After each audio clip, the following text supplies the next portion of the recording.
Before you immerse yourself in tonight's terror, hit that subscribe button if you think you can handle even darker stories lurking in the shadows. You wouldn't believe the job I took after moving here. I've been working the night shift at this small gas station on the outskirts of town. It's quiet, barely anyone comes by, and honestly, I thought it'd be the easiest gig ever. After getting laid off from my accounting job, I just needed something, anything to keep me afloat. The town itself isn't much to talk about. It's small, everyone knows everyone, and there's this strange kind of stillness at night that's hard to describe. Peaceful during the day, sure, but at night, let's just say it gets weird. The gas station is run by this guy who looks like he's been through hell and back. He's tall, super thin, and always has this hollow look in his eyes. When I first met him, I thought he didn't want to hire me. He barely spoke, just stared at me like he was sizing me up. Eventually he said, "The night shift's different. You'll need to follow the rules." That's it. No interview questions, no paperwork, just those words. Then he handed me a piece of paper with these rules written down. I thought it was some kind of small-town quirk, like maybe they had weird pranks or superstitions around here. But no, the man was dead serious. Rule 1, if someone pays in coins, count them twice. If the amount is incorrect, ask them to leave immediately. Do not take the money. Rule 2, if the pump light flickers, turn it off immediately and wait inside. Rule 3, at exactly 4 a.m., lock the door, turn off the lights, and wait in the supply closet until 4:10 a.m. No matter what you hear, do not open the door. Rule 4, do not check the security cameras after midnight. Rule 5, never leave the station before sunrise. When I first read the list, I laughed. I thought, yeah, sure, this is some initiation prank or something. I mean, how ridiculous does some of that sound? Don't take coins, hide in a closet. But the owner didn't laugh. In fact, he just looked at me with this grim expression and said, "You'll understand soon enough." At the time, I didn't know what to make of it. I mean, rules are rules, but what's the worst that could happen if I broke one? It's not like the place would catch fire, right? Except, that's not how it works here. From the moment I started, I could feel something was off. The air inside the station feels heavier at night, like it's pressing down on you, and it's so quiet. No cars passing by, no crickets, nothing. Just the low hum of the fridges and the occasional creak of the building settling. You'd think I'd get used to it, but every time I step into that place, it feels like I'm walking into another world. The first night was uneventful, mostly. A couple of customers came and went, and I was starting to think the rules were just there to keep me on edge. But then around midnight, an old man walked in. He looked off. His clothes were worn, like he'd been walking for miles, and his eyes never met mine. He just slid a handful of coins across the counter without a word. At first, I didn't think much of it. I started counting, like always. But as I was stacking the coins, one caught my eye. It was an old coin, one I'd never seen before, and it had a strange design. Here's the thing, it wasn't just any design. It had my face on it. Yeah, you heard me. My face. It was a crude engraving, almost like those old coins you see in museums. But there was no mistaking it. The nose, the shape of the chin, it was me. And right under the face was a date, 2031. At first, I tried to laugh it off, but the longer I stared at it, the more I felt this cold, creeping dread. The old man must have noticed, because he finally spoke. His voice was raspy, like he hadn't used it in years. "You'll understand soon." That's all he said. No explanation, no context. He just turned and walked out, leaving the door to swing shut behind him. I stood there for a moment, holding the coin in my hand, trying to make sense of what had just happened. The date on the coin kept looping in my mind. 2031. That's 6 years from now. And then it hit me. What if it wasn't just a date? What if it was my date, my death year? I know it sounds crazy. Believe me, I thought the same thing. But the vibe in that station, the way the air seemed to hum with something I couldn't explain, it all made the thought hard to shake. I counted the coins again, just like Rule 1 says, twice. And that's when I realized something else. The total was short by exactly $1. My stomach sank. I remembered the rule: if the amount is incorrect, ask them to leave immediately. Do not take the money. But he'd already left. I didn't know what to do. Should I just throw the coins out? Should I keep them? I decided to follow the rules as best I could. I swept the coins into a plastic bag and shoved them under the counter. The rest of the shift, I couldn't stop thinking about that coin. Every time the door chimed, I jumped, half expecting the old man to come back. When the sun finally started creeping over the horizon, I locked up and went home. But even in my apartment, the thought lingered. What did he mean? You'll understand soon. And why did that coin have my face on it? The next night, I showed up for my shift with the old man's words still rattling around in my head. I couldn't shake the image of that coin, the engraving of my face, the date. I even thought about quitting, but something stopped me. Maybe it was pride, or maybe I just didn't want to admit to myself that I was actually scared. The first few hours were quiet. A couple of regulars came by to grab snacks or fill up their tanks, nothing unusual. I was starting to convince myself that the weirdness of the previous night had just been a fluke. And then, around 2 a.m., the pump light started flickering. At first, it was just a single blink, like a faulty bulb. I told myself it was nothing to worry about, but then it flickered again, and again. Before I knew it, it was strobing like some kind of warning beacon. I froze, the rules flashing in my mind. Rule 2, if the pump light flickers, turn it off immediately and wait inside. I grabbed the keys to the control panel and bolted outside. The air was freezing, colder than it should have been for this time of year. My breath came out in visible puffs as I reached the pump. The flickering light cast eerie, jumping shadows across the ground. I turned the pump off as quickly as I could, fumbling with the switch. The light went out, and for a moment, everything was silent. Then I heard it. A faint gurgling sound, like water struggling through clogged pipes. I looked down and saw something oozing from the nozzle of the pump. It wasn't gas. This stuff was thick, black, and shiny, like tar. It pooled on the ground, spreading out in a way that didn't seem natural. Instead of following the slope of the pavement, it moved uphill, gathering into a single, writhing mass. I backed away, my heart pounding. And then the mass started to rise. The sludge pulled itself together, stretching and twisting until it took on a vaguely humanoid shape. It didn't have any real features. No eyes, no mouth, just a smooth, shapeless head and long, spindly arms. And then it moved. The thing slammed one of its arms against the station's window, the impact so hard it made the glass rattle. I could feel the vibrations from where I stood. I didn't wait to see what would happen next. I sprinted back inside, locking the door behind me. My hands were shaking so badly I could barely turn the key. The thing didn't stop. It kept banging on the glass, each hit harder than the last.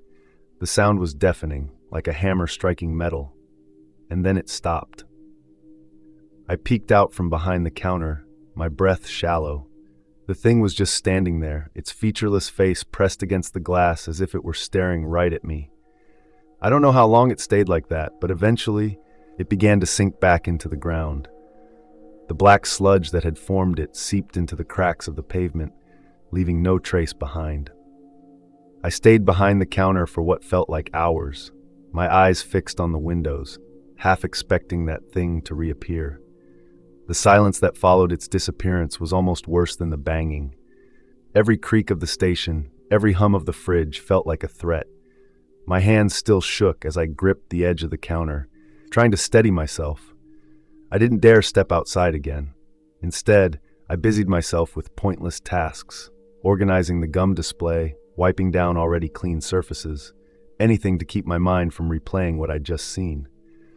But no matter how much I tried to focus, I couldn't stop glancing at the window, expecting to see that faceless shape staring back at me. The clock on the wall ticked louder than usual, each second dragging on like a minute. It wasn't even close to 4 a.m. yet, but the tension in the air made it feel like time had slowed to a crawl. I kept telling myself I'd done everything right. I followed the rule. The pump light flickered, and I turned it off immediately. I stayed inside, just like I was supposed to. So why did it feel like I was still in danger? As I approached the counter to grab the supply closet key, something caught my eye, a thin wisp of smoke curling upwards. My heart skipped a beat. Smoke? Inside? I turned toward the counter, and that's when I saw it. A newspaper, or at least what remained of one. Its edges were blackened and curling, the center scorched, with faint embers still glowing faintly along the edges. The air around it smelled of ash and burnt ink, sharp and acrid. I froze. The newspaper hadn't been there before. I was sure of it. I'd been behind the counter all night. I would have noticed something like that. Cautiously, I stepped closer. My eyes darted around the room, half expecting to see someone or something lurking in the shadows. But the station was empty, just as it had been all night. The headline on the charred paper stopped me cold. Gas station fire kills night clerk. My stomach lurched. The words seemed to leap off the page, searing themselves into my mind. Below the headline was a blurry black and white photo of a gas station that looked eerily similar to the one I was standing in. I reached out, my hand trembling as I brushed the edge of the paper. The heat radiating from it was faint but unmistakable. This thing had been burning only moments ago. The date below the headline wasn't today. It wasn't even this year. In fact, it didn't make any sense at all. The year was off by decades, far enough back that this couldn't be a normal newspaper. I leaned in closer, scanning the article for more details, but the text was too warped and smudged to read.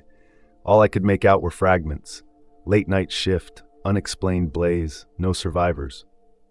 An icy chill ran down my spine. Was this some kind of warning? Was I looking at my future? The thought made my legs feel like jelly. I stumbled back from the counter, the newspaper still lying there like it was taunting me. A sudden gust of wind swept through the station, rattling the front door and sending a shiver through me. When I looked back at the counter, the newspaper was gone. No ashes, no smoke, no sign it had ever been there. I stared at the empty space, my thoughts racing. Had I imagined it? Was this place finally getting to me? But the faint smell of smoke still lingered in the air, a ghostly reminder that whatever I'd seen, or thought I'd seen, was all too real. I gripped the supply closet key tightly and glanced at the clock. 3:57 a.m. 3 minutes until the next rule came into effect. I didn't wait. I didn't want to see what else might show up if I stayed out there any longer. By the time 4 a.m. rolled around, I was a nervous wreck. My heart was pounding as I walked to the front door, the keys clutched so tightly in my hand that their edges dug into my palm. The station was eerily quiet, the kind of silence that makes you feel like something is watching, waiting. I turned the lock with a soft click and exhaled shakily. The rule was clear: lock the door, turn off the lights, and wait in the supply closet until 4:10 a.m. I flicked the light switches one by one, plunging the station into darkness. Only the faint glow of the pumps outside remained, casting an eerie, muted light across the lot. That's when I saw it. At first, I thought my eyes were playing tricks on me. Just beyond the edge of the lights, where the darkness swallowed everything whole, there was something. A figure, hovering motionless, just barely visible in the faint glow. It was tall, impossibly so, but it didn't have any defining features. No face, no limbs, just a faint, human-shaped outline that seemed to shimmer ever so slightly, like it wasn't entirely solid. My breath caught in my throat, and I froze in place. I couldn't look away. The longer I stared, the heavier the air around me seemed to grow, like the figure was somehow pressing down on everything. I tried to convince myself it wasn't real. Maybe it was a trick of the light, a shadow cast by something I couldn't see. But deep down, I knew better. The dread that filled the room wasn't natural. It clung to me, seeped into my skin, made every instinct in my body scream to get away. I backed up slowly, my eyes never leaving the figure. It didn't move. It didn't make a sound. But the way it just hovered there, like it was waiting for something, was almost worse than if it had come charging at me. My fingers fumbled for the flashlight I kept in my pocket. I didn't even think about the rule not to look outside after midnight. My mind was too clouded with panic. I clicked it on and aimed the beam toward the figure, hoping to banish it with the light. But the beam didn't reach it. It stopped, like the darkness beyond the pumps wasn't just darkness, but something solid, something that refused to be touched by light. The figure remained, untouched, unbothered, and somehow that made it even worse. I swallowed hard, forcing myself to move. The supply closet, I needed to get to the supply closet. My legs felt like lead as I backed away, the figure growing fainter as I moved further into the station. When I finally reached the closet, I shut the door behind me and locked it, my breathing ragged. The small space felt suffocating, but at least it was a barrier. At least I was following the rule. After locking myself in the supply closet, I leaned back against the cold metal door, clutching the flashlight in my hand like it was the only thing tethering me to reality. The small, cramped space smelled faintly of cleaning products and dust, and the walls felt like they were closing in with every passing second. The first few moments were silent, too silent. My ears strained for any sound, any hint of what might be lurking outside. My watch ticked in the darkness, its steady rhythm keeping me grounded. Then it started. A faint, raspy breathing just beyond the door. At first, I thought it was my imagination. Maybe I was still rattled from what I'd seen earlier, but the sound grew louder, more distinct. It wasn't just breathing, it was labored, wheezing, almost wet, like something struggling to draw air into lungs that didn't quite work. My grip on the flashlight tightened, my knuckles aching from the pressure. I didn't dare move, didn't even breathe too loudly. The sound was right there, separated from me by a thin sheet of metal and a lock that suddenly felt far too flimsy. Then came the scratching. It started low, almost hesitant, like claws testing their grip against the door. But it quickly grew more frantic, more aggressive, like whatever was on the other side was desperate to get in. The metal vibrated under the assault, the sound echoing in the confined space and setting my teeth on edge. I pressed myself against the far wall, as if I could somehow put more distance between me and the door. My heart pounded so loudly, I was sure it would give me away. The scratching stopped abruptly, leaving a deafening silence in its wake. For a moment, I thought it was over, but then came a low, guttural growl, so deep it seemed to reverberate through the walls themselves. I squeezed my eyes shut, counting down the seconds. Just a little longer, I told myself. The rules said I'd be safe as long as I stayed in here until 4:10. But every second stretched into an eternity, and I could feel the weight of whatever was out there pressing down on me, filling the air with an oppressive sense of dread. When my watch finally beeped, signaling 4:10, I hesitated. The rules said it was safe to come out, but after what I'd just heard, every instinct in my body screamed at me to stay put. Summoning what little courage I had left, I unlocked the door with trembling hands and pushed it open. The sight that greeted me made my stomach drop. The station was unrecognizable. Shelves were overturned, their contents scattered across the floor in chaotic piles. The walls were covered in strange symbols, jagged, angular shapes etched deep into the plaster, some still faintly glowing with an unnatural light. The air was thick with the acrid stench of burnt plastic, and the fluorescent bulbs overhead flickered weakly, casting eerie shadows that seemed to shift and writhe on their own. I stepped out cautiously, my shoes crunching on broken glass. Every nerve in my body was on high alert, my eyes darting around the room, searching for any sign of movement. But the station was empty, or at least it seemed that way. I approached one of the symbols on the wall, drawn to it despite the knot of fear twisting in my gut. The lines were jagged and uneven, almost like they'd been carved in a frenzy. They didn't look like any language I'd ever seen, but staring at them too long made my head hurt, like the shapes were burrowing into my brain. I tore my gaze away, my heart racing. Whatever had been outside the closet wasn't just trying to get to me, it had left a message. A warning, maybe, or a promise. I didn't want to stick around to find out which. My heart pounded in my chest as I stared at the symbols, trying to make sense of them. But nothing made sense anymore. The station, the rules, the strange things that had been happening, it was all spiraling out of control. I'd had enough. I couldn't stay here. I couldn't breathe. The walls felt like they were closing in on me, and every shadow seemed to pulse with a life of its own. I didn't care about the rules anymore. I grabbed my keys off the counter, my hands shaking so badly I almost dropped them. I couldn't hear anything except my own panicked breaths as I rushed to the door. The lock clicked open with a sound that felt too loud in the oppressive silence, and I threw the door wide. For a moment, the air felt different, lighter, like the station itself was exhaling a long-held breath, releasing its grip on me. I dared to hope that maybe, just maybe, I was free. But then I remembered the rule I'd broken. Never leave the station before sunrise. It was too late now. As I stepped outside, the darkness seemed to close in around me, deeper than it should have been. The air grew colder, and my breath misted in the chill. The road that had been visible just a moment ago was now swallowed by an unnatural, thick blackness. I stepped forward, each movement feeling heavier, like the weight of the night was dragging me down. The cold air burned in my lungs, and I felt an overwhelming sense of dread crawling up my spine. That's when I saw them. Figures, tall, faceless, their bodies flickering in and out of existence. They loomed in the distance, their arms too long, their movements jerky and unnatural. Their eyes, or what I assumed were eyes, glowed faintly, like distant stars, but they didn't look like they were from this world. I froze, rooted to the spot. My mind screamed at me to run, but my body wouldn't move. I realized too late what I'd done. I'd broken the one rule that could keep me safe. The figures closed in on me, their presence suffocating. Every step they took made the air colder, sharper. Their claws scraped the earth, the sound like metal tearing into flesh. Panic surged through me. I turned and sprinted back toward the station, but the darkness had changed. It pressed in from all sides, thickening, swallowing the road.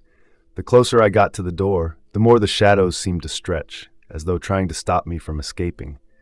Finally, I reached the door and threw myself against it, slamming it shut behind me with a force that rattled the windows.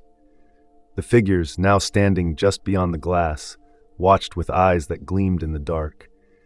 I could hear the scratching outside, the sound of claws dragging against the doorframe. I backed away from the door, my breath coming in ragged gasps, my heart racing in my chest. The figures didn't move. They just waited, watching, as though they knew I'd broken the rule that kept them at bay. I sank to the floor, my legs too weak to stand. The station had become a prison, and I had opened the gates. The rule, never leave the station before sunrise, wasn't just a suggestion. It was a warning. And now, I was paying the price. The scratching outside grew louder, the figures growing bolder, but they didn't come inside. Not yet. I closed my eyes, knowing that sunrise was the only thing that could stop this. But as the minutes ticked by, I wasn't sure if I'd make it until then. I sat against the door, my mind racing. The station felt different now, heavier, almost like it was holding its breath. The scratching sounds against the walls outside had stopped, but I couldn't shake the feeling that something was wrong. It hit me all at once. The rules weren't just there to control the flow of the night. They were protecting me, and the gas station, from something far worse. The strange events I'd experienced, the elderly man with the coin, the flickering pump, the figure in the distance, weren't random. They were attempts to break through, to get past the barrier that kept the dead from crossing over. The symbols on the walls weren't just graffiti. They were warnings. Warnings from the attendants who had been here before and had failed to follow the rules.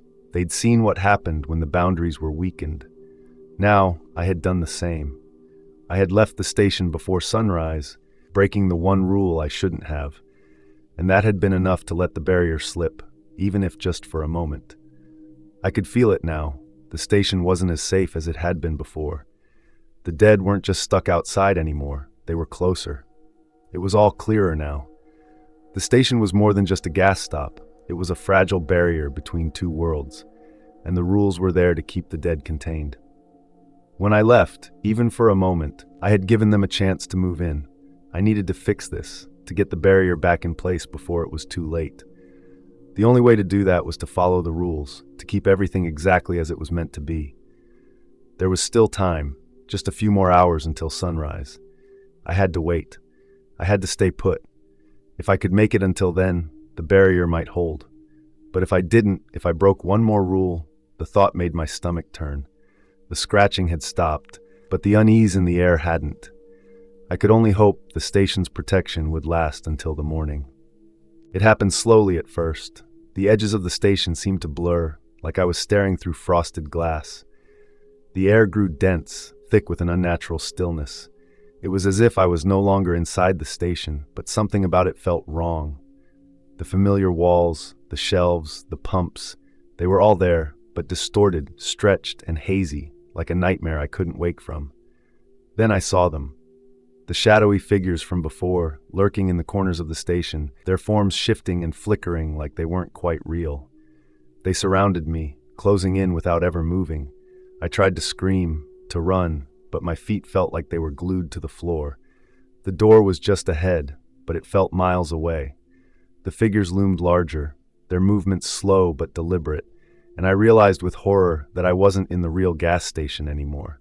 This place, it wasn't just distorted. It was a twisted version of the station, a realm where time had no meaning, looping over and over again. I kept reliving the night shift. Over and over, I'd walk through the same routines, turning off the flickering light, counting the coins, locking the door at 4 a.m. It all repeated, but each cycle was darker, more suffocating. The symbols on the walls grew more intricate, more frantic with each pass. The shadows seemed closer.